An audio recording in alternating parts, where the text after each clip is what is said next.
Hello and welcome to the Clan Show, your one-stop shop for all Clan fans, and it's a very special Conference Champions edition of the Clan Show because the boys only went and picked up their first silverware of the season when they secured the Gardner Conference. Let's have a little look back at what was a very special few weeks.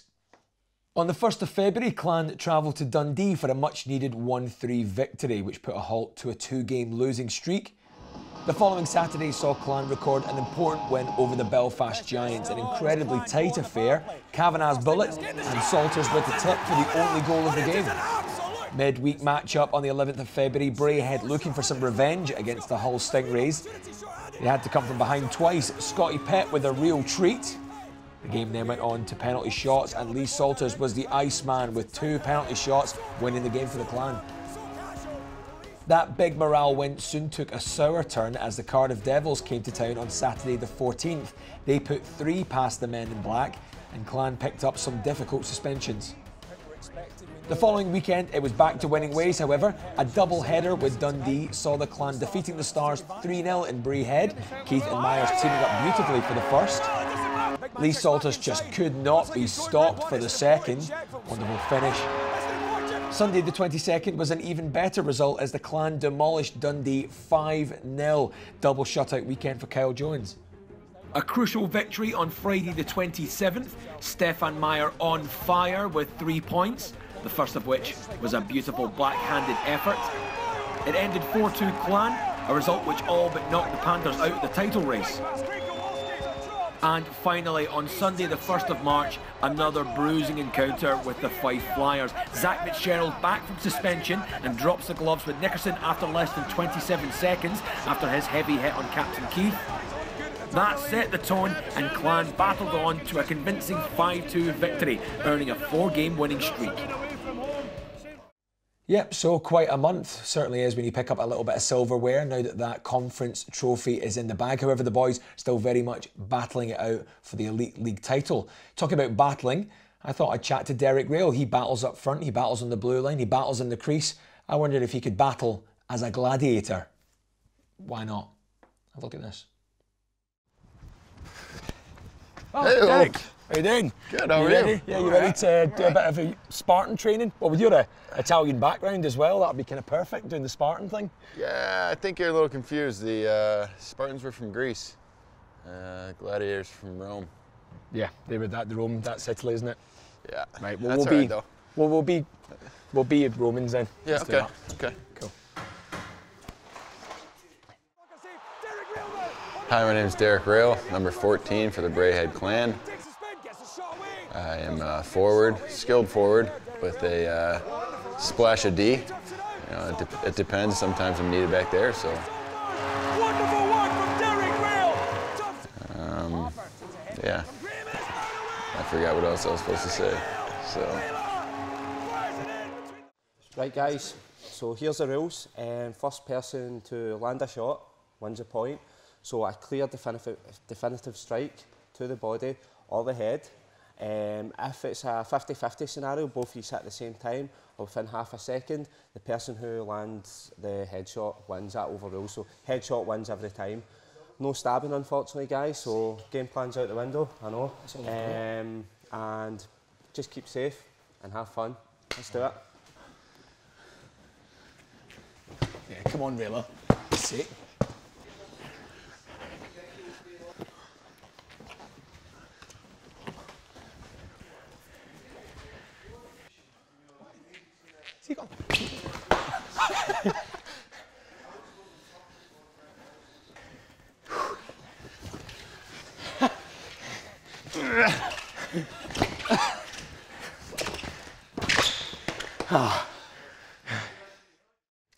Not too bad there. You've obviously got a bit of the gladiator in you, a bit of the warrior spirit there. Yeah, yeah. Something you kind of fancy doing, the old gladiatorial battles. I don't know, it was a little tougher than I thought. But it's exhausting, isn't it? Yeah. Well, no, thanks for agreeing to have a wee chat with us. The first thing I wanted to ask you, and it always seems a bit weird when you ask people how they get into ice hockey, especially if they're so close to Canada. Obviously, you weren't literally in Canada. How did you first get into ice hockey? Well, obviously I was 3 years old, so I was a little young to know exactly how, but my dad got me into it. He played growing up, he played at university and some minor pro after. What position did he play? He was a forward. Oh, right, okay, so he's had quite an influence then. Yeah, now he's a D-man though, so. Really? Well, the influence continues. That's a coincidence or what, but no, I mean, I look back and there's pictures of me as a little baby before I could even walk, and I got a pair of ice skates on, so. So it had to happen. I'm assuming that's something, had something to do with it. Yeah, and then where did you take it from there then? So you grew up in, it was Michigan, wasn't it? Yeah, Michigan, about 30 minutes north of Detroit. I played for Little Caesars organization for most of my career. It's a AAA organization there, and I left home about 16 to play juniors and go on to college. So it's always interesting chatting to the guys from America as opposed to the guys in Canada. It almost seems pointless asking how Canadians get into hockey, but it seems a little different for the American guys. I mean, there's other sports and things there that take precedent over hockey. Yeah, there's quite a few options there in the States. But I mean, where I'm from in the Midwest, hockey is pretty big. I mean, there's every corner you go, there's a new rink or a new team or something. So it was pretty easy to fall into, and especially your state university that you played for. Interestingly enough, Spartans. You know, that was the tentative. They were a rival. Really? Michigan State Spartans. Oh gosh. Yeah, so. Brutal. My sister went there, so I got to give him a little slack. You let them off just about. Give him a little slack. Yeah. Now, did you play with Chris Frank? Yes, I did. He was a senior my freshman year. Wow. So he was did he take you under his wing, or? Big brother then, yeah. He took me under his wing. I ended up actually living at his flat the summer after he graduated. So going into my second year before he was out of there, and we spent the summer together and had some good times. He helped me with some schoolwork. He helped me with some off-ice advice, and wow. Ended up buying his car off him. We had quite the relationship back then. What was the car? It was a Ford Ranger red. Wow, was it good? 1994. Wow, in good condition. That was a. That's questionable. Oh, well, we'll move on then. It had a few miles on it. You know, the speedometer wasn't working when I got it, or the odometer. Sorry. Wow. Speedometer worked questionably as well, but. So Chris Frank sold you a dodgy car. Yeah, a little bit. Fantastic. Well, we can bring that up with him later. It's still kicking on campus, so I mean, it's all right. Oh, fantastic. Right. And then what led to you then coming over to play hockey in Europe?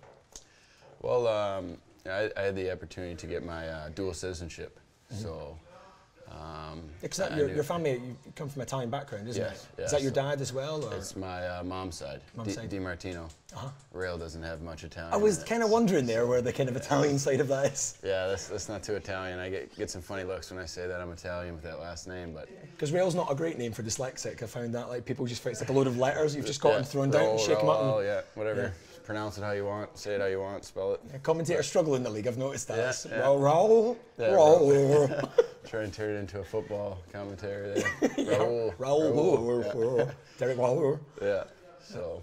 And then you came over to Europe. So then, I got my Italian passport and citizenship, and I always wanted to come over here and check it out as well. You know, guys were talking as I was getting towards the end of my university career, and you know, Europe was an option, and I ended up going to France my first year.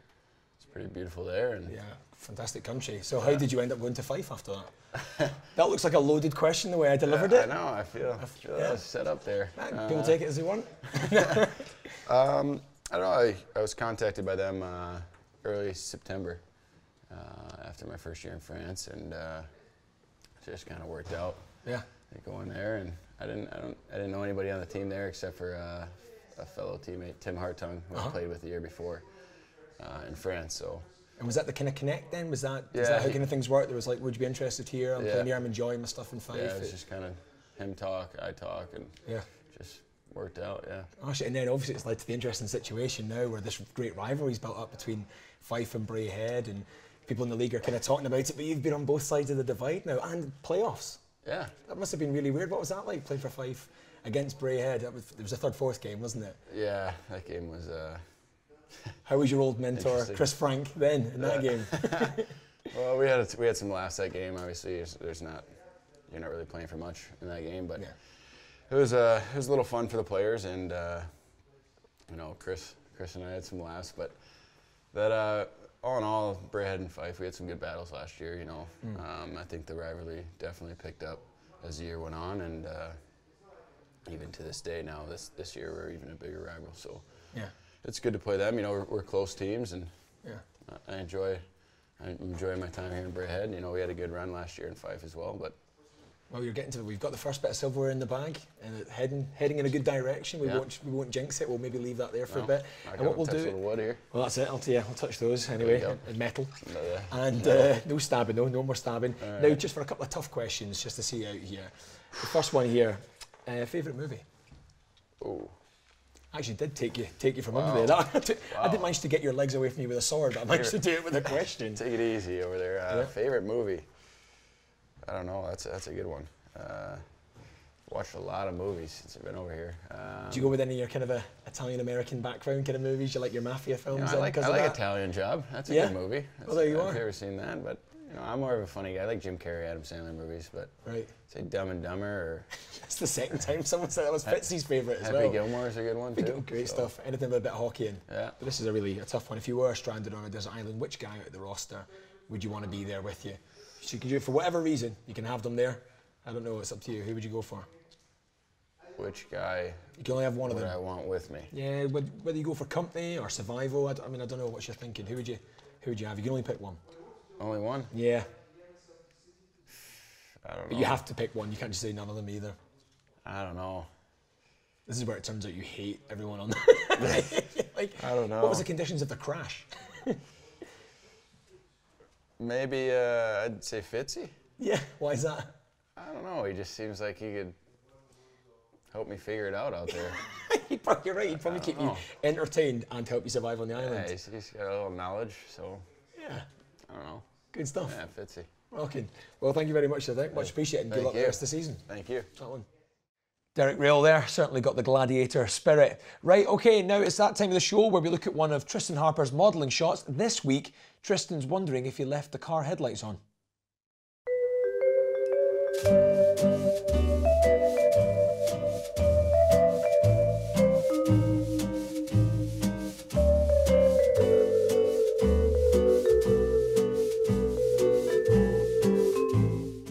Lovely stuff. And congratulations to Tristan as well, getting some of his pictures into Italian Vogue magazine. Great stuff. Congratulations, Harps. Right, okay, now it's on to the Crossbar Challenge. This week featuring Neil Trim, Matt Keith, Lee Esders and Joe Myers steps out from between the pipes. Have a look.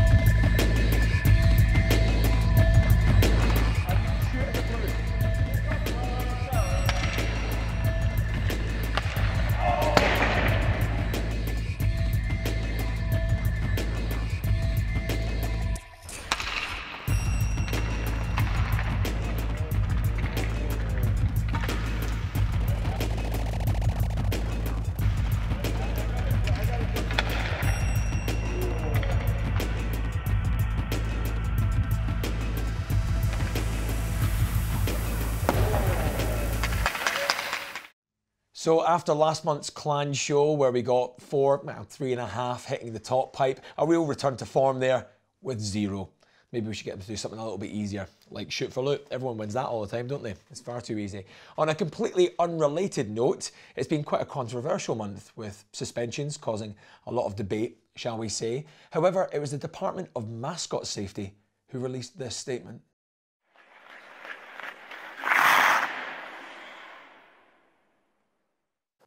Saturday night at Braehead Arena, an incident occurred during the game between Braehead Clan and the Dundee Stars. At 19:47, between the first and second period, Clan commentator Gerry McLaughlin chucked a puck at Clan mascot Clangus. As the video shows, Clangus is dancing on centre ice. Several fans are battling to land a puck closest to Clangus. McLaughlin, Gerry, not Andy, launches a puck from a superior vantage point at centre ice. As the close-up clearly shows, Gerry's puck lands nowhere near the feet of Clangus. The significant factor in this incident is whether the movement after the puck had come to rest was intentional, reckless, or accidental. This is puck fixing in violation of Rule 142. Definition: a mascot who uses any part of his body to hook or scoop into a favourable position. A player who succeeds in puck fixing will be assessed a match penalty. To summarise, this is puck fixing. It's a reckless action with no regards for the opposing player's feelings. It's also important to note that McLaughlin is considered a repeat offender. Having reviewed all the evidence, the Department of Mascot Safety has banned Gerry McLaughlin for 11.5 games. Ridiculous, absolutely ridiculous decision. And I have it on good authority that that complaint was made by the Cardiff Devils mascot, Lucifer.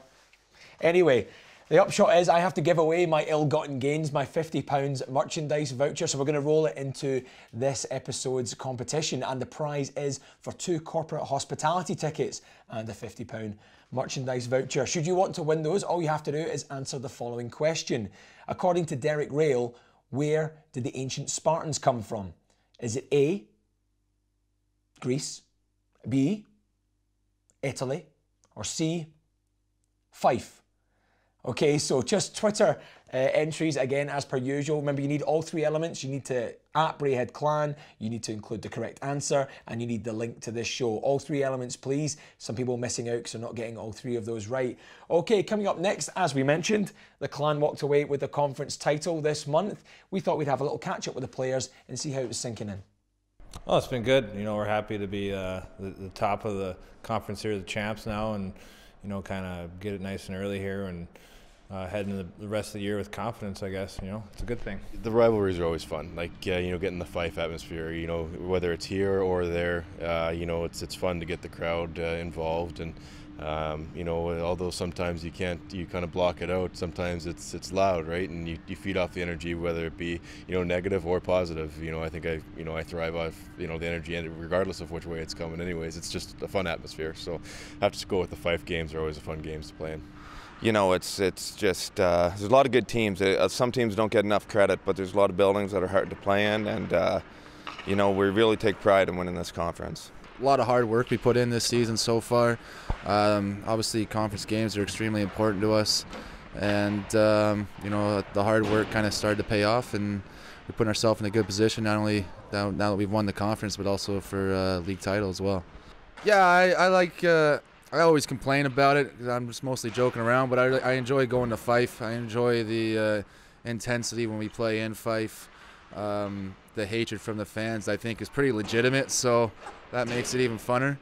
But yeah, those games are usually pretty intense. It's a good feeling. You know, it's a small goal we had at the start of the year to do, and we've done it now. And obviously our main goal is to win the league, and we've moved forward to that. So it's exciting. Yeah, I think it's good. Obviously, it's good to get it kind of done and dusted and focus on the league right now. But it's definitely good. I mean, I know it's an important trophy for our fans, and it's something we let slip away last year. So it's nice to kind of get it, and now we can look forward to the last 8 games in the league. Well, there you have it. The boys are obviously clearly very focused on the championship still. However, it's no mean feat picking up the conference title. Getting that first bit of silverware is worth a little reward. And the management at Brayhead Clan decided to give them a little treat in the dressing room. Have a look at this. So basically we were approached by Finners through a mutual friend, and initially they had a design for a new changing room. What they wanted was an NHL designed locker room, which obviously can't get off the shelf and has to be made bespoke. And we got a Canadian guy come back to us who had done the New York Rangers and all sorts of other people. And he gave us drawings and plans and gave us advice on materials and all the rest of it. And this is what we produced. But you don't realise that the guys are wet. I don't know why that never crossed my mind before, but yeah, you know, someone said, you know, the Canadian guy who gave us advice on building them had said, yeah, the players are soaking wet. I was thinking, why? And then obviously you realise, yeah, they're playing on ice. Okay, I get it. So it's got to be a sort of marine grade plywood, and everything's got to be treated like that. And then it was just basically getting a handle on, again, if you're not a hockey player and you don't understand, there's a ton of equipment that they've got, pads and all the different tapes and mouth guards and different things. So it was to design something or to get something so that everything, you know, has got somewhere to be kept. And I think Finners likes the locker room to be quite tidy. So wow, yeah, did you get that vibe? I get that vibe from the boys. Yeah, they're already talking about fines now that they've got somewhere to keep everything. So yeah, I take it that's must be the case. Great stuff there. I'm sure you agree the boys certainly deserve a top-notch dressing room. Right, now on the Clan Show, we keep getting people asking if we can relay certain messages to the Clan fans, and I thought it was a fantastic idea. We should maybe have our own message board. So I made one. The Clan Show message board. So if you've got any of your messages, you want anything relayed to the fans, this is the place to find it. We're going to start up in the top corner here. Season tickets available now. Visit brayheadclan.com for further details. That message from Gareth Chalmers, Head of Hockey Operations. Over here, playoffs. Section N would like to invite fans to participate in the neon theme at the playoffs on the 4th of April. There's also going to be a group photo at 12 noon at Bolero Square, right by the NIC. That message from Jock from Section N. Thanks very much for that. What's this one here? Missing talented D-man, answers to the name of Ryan Kavanagh. If found, please live to Brayhead. Right, moving on, and a happy birthday message as well. The first happy birthday message on the show. Happy birthday, Jim Keel. Love, Mum and Dad. So as you can see, plenty of space on the message board. If you've got anything you'd like telling, give us a wee line before the next show. Right, okay, not much time left on the Clan Show. Just enough time, however, to have a look at the month ahead. So coming up this Saturday, the 7th of March, an absolutely crucial game against the Nottingham Panthers down at the National Ice Centre. Totally crucial game there. Saturday the 14th of March, the Clan entertain the Edinburgh Capitals. Then the very next night, Sunday the 15th of March, Clan go for the reverse fixture over in Murrayfield. Saturday the 21st of March, Clan entertain the Hull Stingrays. And then Sunday the 22nd of March, the last fixture of the regular season, the Clan travel to Kirkcaldy to take on the Fife Flyers, and that could be an interesting fixture if the Elite League hasn't been decided by that date. Saturday the 28th of March, Brayhead Clan in the playoff quarter-final. Unknown opposition we're taking on there. Well, there you have it, a hugely exciting month to come. In fact, the most exciting of all because it's the end of the season. Right, just about running out of time, but I've got just enough time to announce last month's competition winner. And drawing at random, it is Stuart Logan.